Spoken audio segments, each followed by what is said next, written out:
Third in our best of Coolidge readings is the inaugural address of then Governor Coolidge on January 8, 1920. As President of the Senate, he had successfully curtailed the growth of redundant, even needless legislation cluttering the statute books of Massachusetts by hundreds of pages every year. This legislative activity, instead of helping the people, had reached a saturation point, now overburdening them. So much energy had been given to enacting laws that inadequate time had been given to coherent, wise implementation. Indeed, it was time for administration to catch up with legislation. As governor, he waded into the work of whittling down the unwieldy and wasteful state's bureaus and agencies, reducing 120 departments to 19.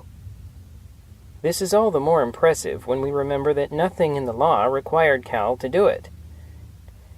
It was assumed his successor would take up the business, leaving Cal free of potential political suicide to whomever would follow him in office. Coolidge had but to wait. He did not. It is also worthy of noting that the governor did not merely slash jobs and call it good government. People found better employment for their abilities, while competent appointees were carefully chosen to lead under the new system. This reading is done by Daniel L. Wright, copyright 2014. Coolidge declares in this second inaugural address as governor, "It is preeminently the province of government to protect the weak. The average citizen does not lead the life of independence that was his in former days under a less complex order of society. When a family tilled the soil and produced its own support, it was independent. It may be infinitely better off now, but it is evident it needs a protection which before was not required. Let Massachusetts continue to regard with the greatest solicitude the well-being of her people. By prescribed law, by authorized publicity, by informed public opinion, let her continue to strive to provide that all conditions under which her citizens live are worthy of the highest faith of man.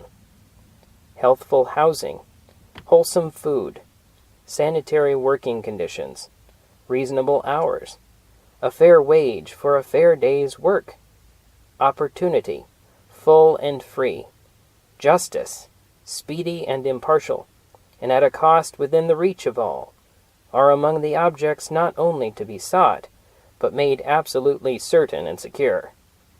Government is not, must not be, a cold, impersonal machine, but a human and more humane agency, appealing to the reason, satisfying the heart, full of mercy, assisting the good, resisting the wrong, delivering the weak from any impositions of the powerful.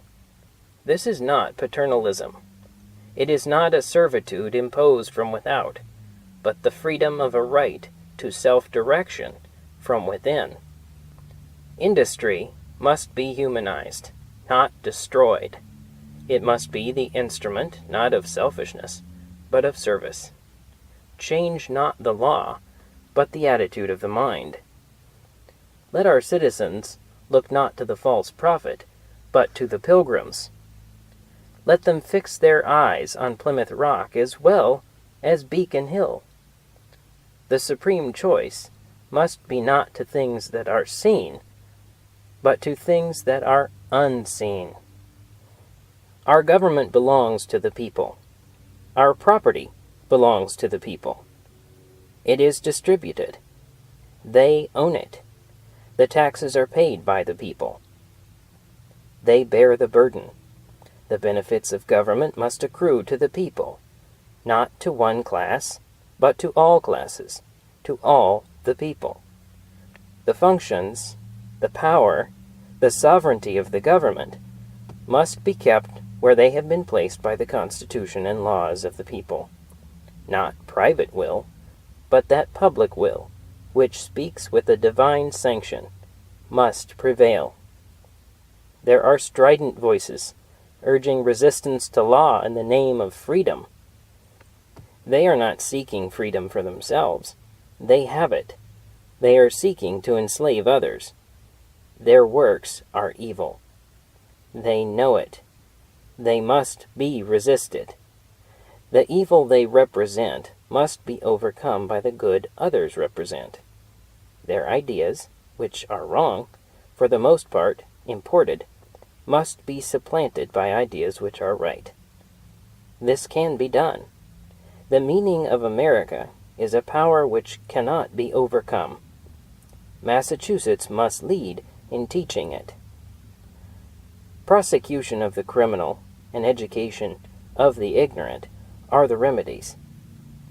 It is fundamental that freedom is not to be secured by disobedience to law. Even the freedom of the slave depended on the supremacy of the Constitution. There is no mystery about this. They who sin are the servants of sin.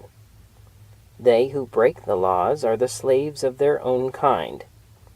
It is not for the advantage of others that the citizen is adjured to obey the laws, but for his own advantage.